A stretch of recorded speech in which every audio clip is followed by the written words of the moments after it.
we're seeing some resurgence in British manufacturing.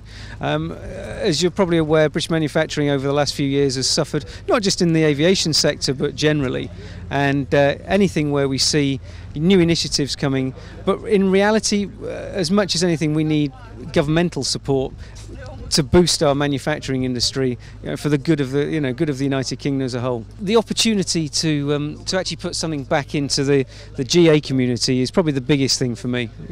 Having enjoyed lots of other people's volunteer time, lots of opportunities that were laid out for me in my younger years, it's really an opportunity for me to go back and put something back into the environment that gave me so much, particularly in the early years.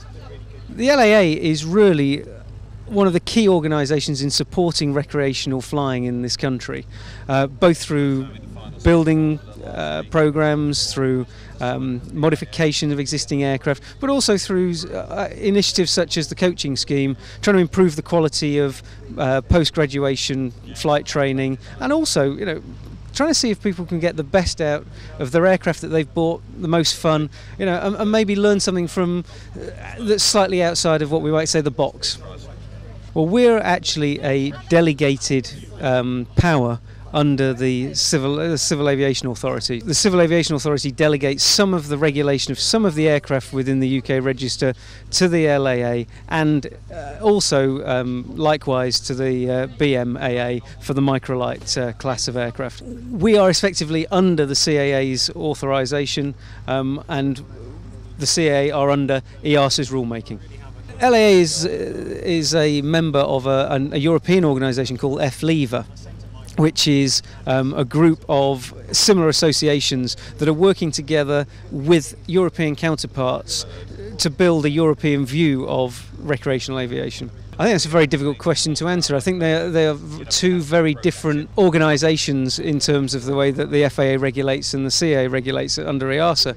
But I think socially there's significant differences between European citizenship and the United States. So I think it's a tricky one.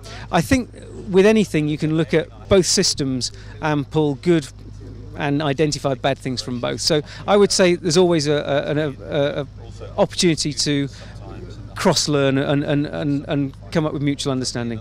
The policymakers are probably more receptive to the idea of change now than they have been, at any time in the past.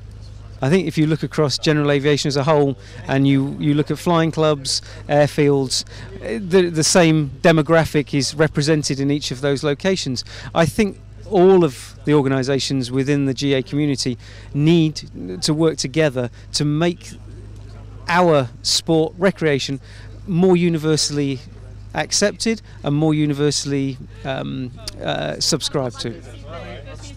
Every new challenge brings excitement. There's a little level of trepidation. It's a long-standing organisation I'll be taking over, so excitement and a little level of trepidation. There's a job to be done.